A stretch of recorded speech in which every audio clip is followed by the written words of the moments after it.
මගේ ආදරණීය පොඩිත්තන්ට ඔන්න අදත් සම්මානි නැන්දා කතන්දරයක් අරගෙන ආවා. අද නත්තල් දවස. අපි නත්තල් දවස ගැන තියෙන ලස්සන කතාන්දරයක් අහමු නේද? පුංචි නත්තල් ගහ. ඉකෝමත් එක කාලයක කන්දක් උඩ ගස් 3ක් ජීවත් වුණා. එක ගහක් විශාලයි.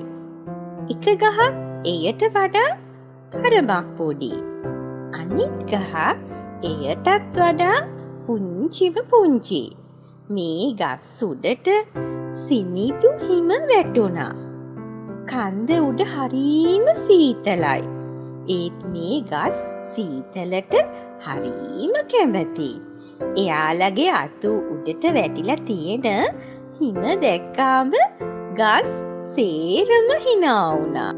නත්තල ළඟම එනවා. එතකොට අපට නත්තල් ගස් වෙන්න පුළුවන්. ඒ ගස් එකිනෙකාට කිව්වා.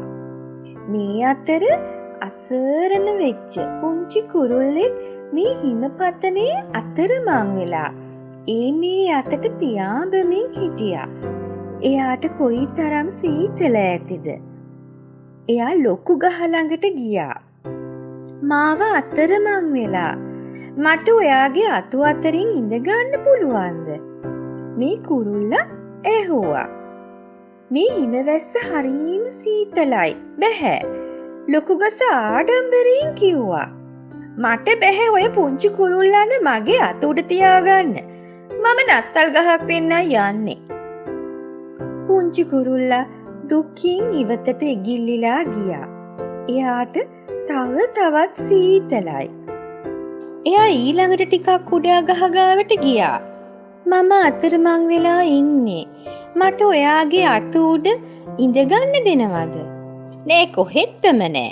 ඔය පුංචි කුරුල්ලන්ට බෑ මගේ අත උඩ ඉන්න. මොකද මම නත්තල් ගහක් වෙන්න යන්නේ. පුංචි කුරුල්ලා දුකින් ඉවතට ඉගිල්ලිලා ගියා. ඒත් එයාට තවමත් සීතලයි. අන්තිමේ එයා පුංචිම පුංචි ගහ ළඟට ගියා. මම අතරමං වෙලා. ඒ වගේම මට සීතලයි. ගොඩක් සීතලයි. මම ඔයාගේ කිට්ටුවට ඇවිත් ඉන්නද? ඔයාගේ අත උඩ ඉඳගන්නද? ඕවනේ. ඔයාට පුළුවන් මගේ අත උඩින් ඉඳගන්න. මගේ කඳ දිහාට කිට්ටු වෙන්න. පුංචිම පුංචි ගහ කිව්වා.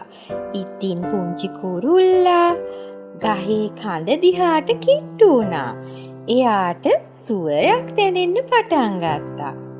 පුංචි සීනුවල නාදයක් ඈතින් ඇහෙනවා. එයා ඊළඟට දැක්කා හිම කරත්තයක නැගිලා නත්තල් සීයා එන හැටි. ඒත් ඒ හිම කරත්තය ලොකු ගහ ළඟ නැවතුනේ නෑ. ඊට ටිකක් පුංචි ගහ ඒ ගහ ළඟ නැවතුනේත් නෑ. ඒක පුංචිම පුංචි ගහ ළඟට ආවා.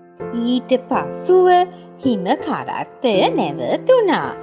නත්තල් සීයා ඇවිත් පුංචි කුරුල්ලට මෙහෙම කිව්වා. හරිම ලස්සන පුංචි ගහක්. ඒකට පුළුවන් නත්තල් ගහක් වෙන්න. එහෙම කියපු නත්තල් සීයා පුංචිම ගහ උස්සලා අරන් හිම කරත්තය උඩින් තියාගත්තා. පුංචි කුරුල්ලත් එක්කම. ඊට පස්සේ කවුරුත් සීනු හඬ නන්වමින් හිම කරත්තයෙන් යන්න ගියා. කතාව කිව්ව මම සම්මානී නැන්දා.